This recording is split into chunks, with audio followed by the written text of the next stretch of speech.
Have you ever had a job that you hate so much that the thought of lying in a pool of cat urine sounds preferable? I know it's a terrible, terrible thought, but I think some of us have. And I know in particular I've had a few of those. One that really stands out was many years ago, I worked in a call center. Now, when I went into the job, it was literally nothing more than I need a paycheck. I had $10 in my bank account. I really wasn't able to pay my bills. I was on the verge of being homeless. You kind of just don't have a choice when you're that really in that bad of a situation. You got to do what you got to do. And I sucked it up and took the job.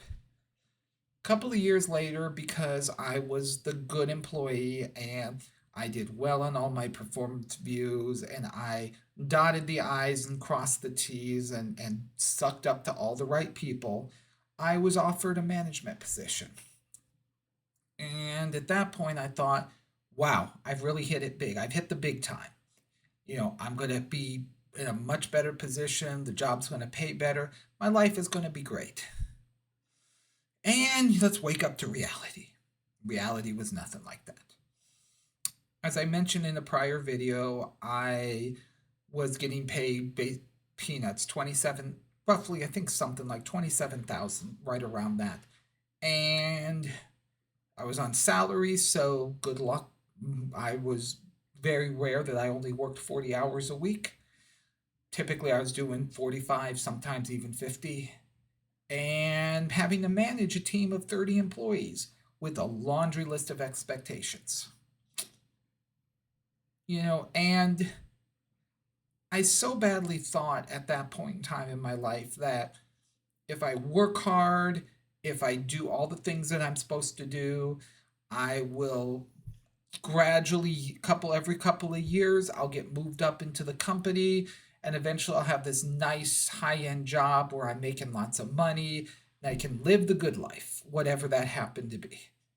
Had this deluded fantasy in my mind that somehow that was the way to success. Well, I don't think it was the way to success at that point, and it sure as hell is not the way to success at this point. Worst part was the people that were giving me the advice, they themselves had no clue what they were talking about. I heard this advice from my mom. As I said, my mom was single with five of us. She barely worked in her life. So it really the idea that she was a good person to listen to was really ridiculous. Somebody who hasn't worked their whole life and who has pretty much lived off of government assistance, not really the person that should be telling her kids to go out there and work hard because you'll get a good job and you'll be successful. Yeah, certainly I heard it all the time from teachers at school and you know guidance counselors and everything else.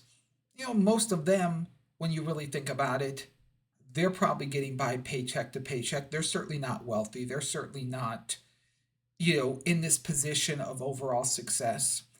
So it really seems strange that they would be telling you, to do all of these things that one they themselves aren't really following, nor are they seeing any sort of results from it.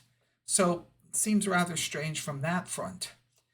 Really seems like the only people that are telling you to do that are the ones who are benefiting from your labor.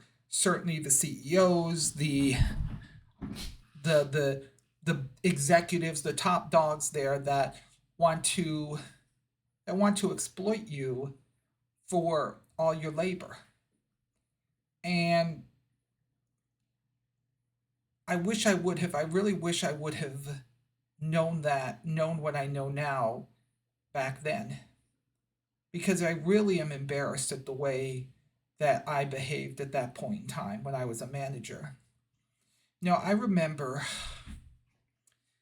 one of the metrics that we used was called think it was called schedule adherence. And basically, what it was that, in call centers, everything is measured. But one of the things specifically was, I'm trying to remember exactly how they explained it to me.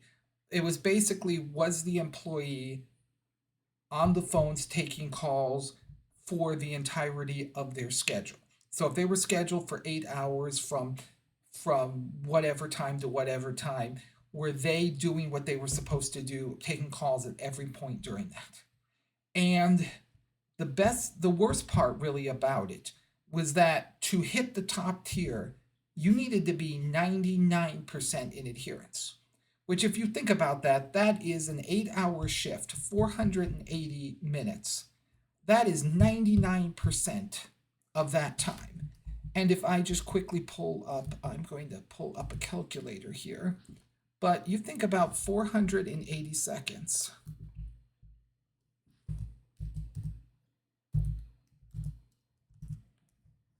Yeah, whatever. It doesn't want to pull it up for me right here, right now. But you're talking about what, maybe 4 minutes, 5 minutes out of adherence? That employee has to be that perfect every single day for the entirety of a month.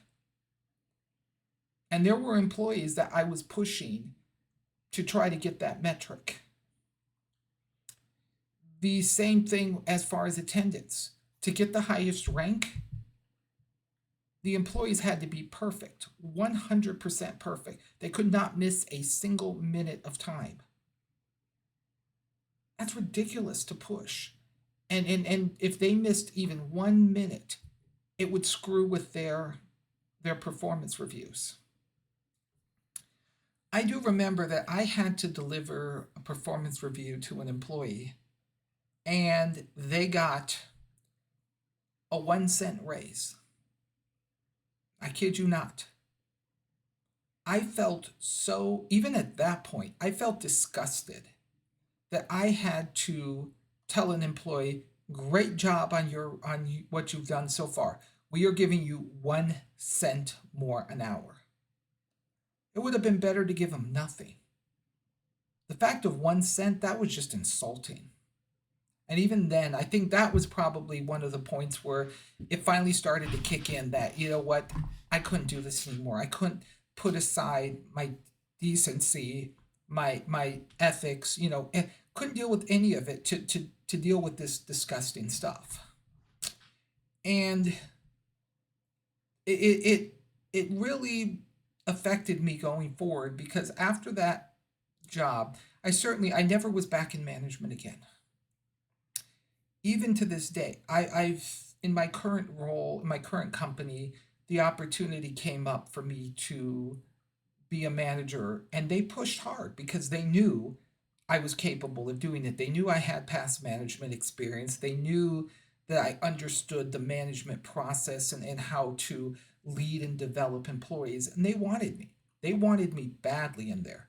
And I kept shooting them down. I said, no, I will not take it. And the reason I wouldn't take it was because why am I gonna work that much harder? Sure, I'll make a few pennies more, but you're gonna ask me to do I'm gonna basically have all these issues. I'm gonna always be on call, basically. I'm never going to be off.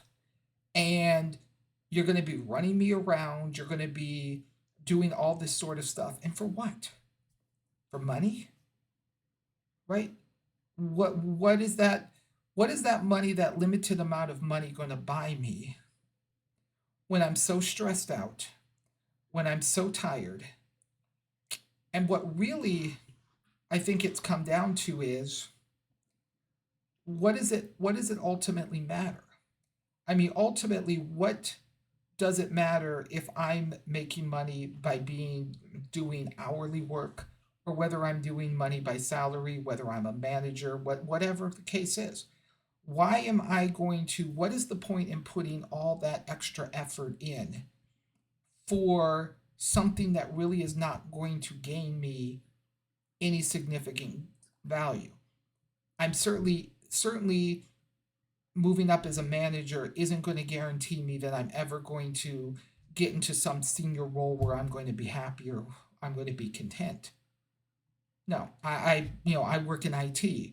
So my goal is obviously I want to keep doing more and more advanced IT stuff in my particular domain, but I don't want to get lost in the management.